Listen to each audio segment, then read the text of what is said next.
Disability fraud can be robbing taxpayers blind, with some cheaters claiming to be totally blind and collecting disability after a workplace accident. So what happens when they're caught on video driving or even boating? Tonight, government investigators give us an inside look at how they're caught in the act. Here's ABC's chief business and technology correspondent, Rebecca Jarvis. John Caltabiano appears to need a lot of help. Here he is being led by his girlfriend to his disability hearing in Hudson, New York. He claimed he could not drive. He couldn't cook for himself. Yes. He says he lost his sight in a workplace accident 2 years earlier. I sit in the dark and listen to TV. He said in his application for benefits, I can't move around the house much because I bump into things and hurt myself. But before you start feeling sorry for him, take a look at this video, shot just days earlier. Yup, that's the same John Caltabiano. It looks like he's reading. You can see him outside a store. He appears to be reading something here. A miracle for someone who can't see. Disability fraud is a big problem across the United States. Last year, the Social Security Administration received 90,000 allegations to investigate.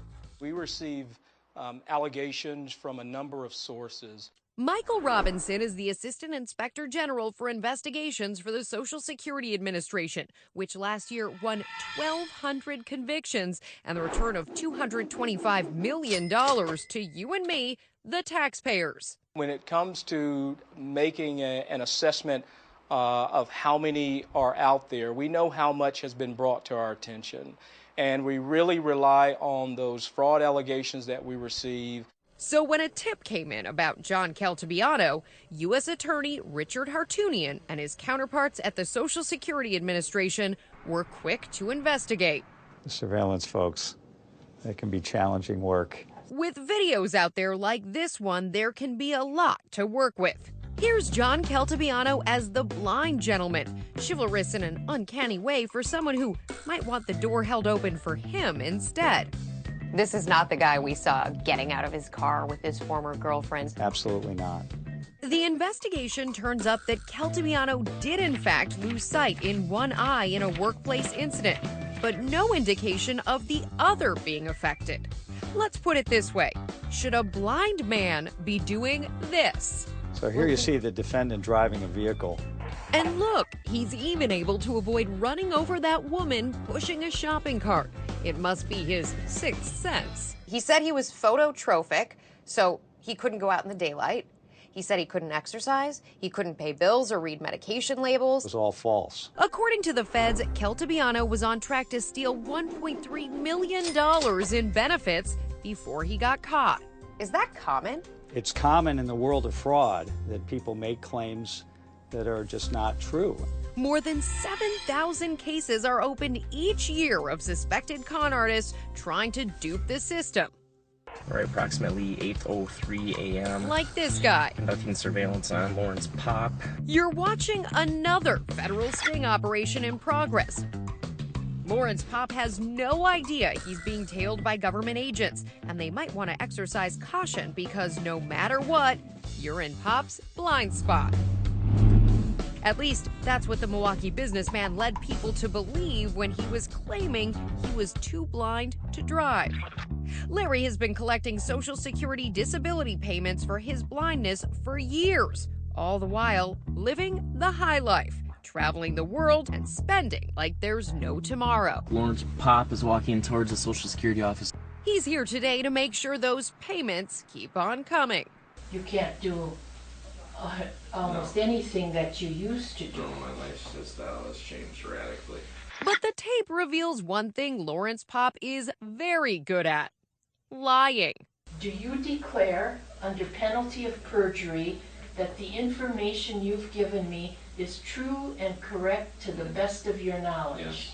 Like Caltabiano, Pop actually did have some legitimate vision impairment back in 2004 when he signed up for disability benefits. But he promised to notify the department if his medical condition improved or if he were to get a job or generate income. Well, his eyes did get better and he generated plenty of income.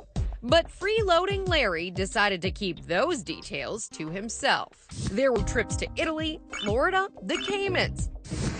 He even spent time driving a motorboat, towing water skiers around a lake. Oh yeah. Larry is a person that likes money. Oh yes, then there's the ex-wife, Kimberly Popp, who confirms Larry's lavish spending but said the same rules did not apply to her. I was on a strict budget. You know, about this. Not only could he overspend, he could overact, at times appearing to tear up at the Social Security office in a truly Oscar-worthy performance. This is kind of reliving it, so I'm sorry. I'm sorry. Yeah, I don't need to do that to you. It's got to be done. Even Pop's own lawyer didn't buy his act. Is he really crying? He was definitely not telling the truth here, and he knew he was not telling the truth. So what do you think it was about Larry's case that tipped him off? Well, I know what it was. You had a ex-wife who dropped the dime. Right.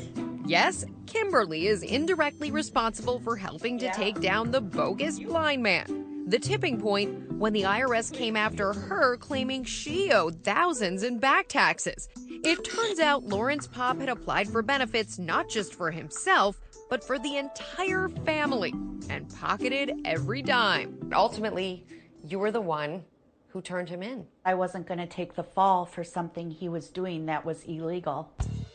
In all, the feds say Larry fraudulently collected hundreds of thousands of dollars in government payments.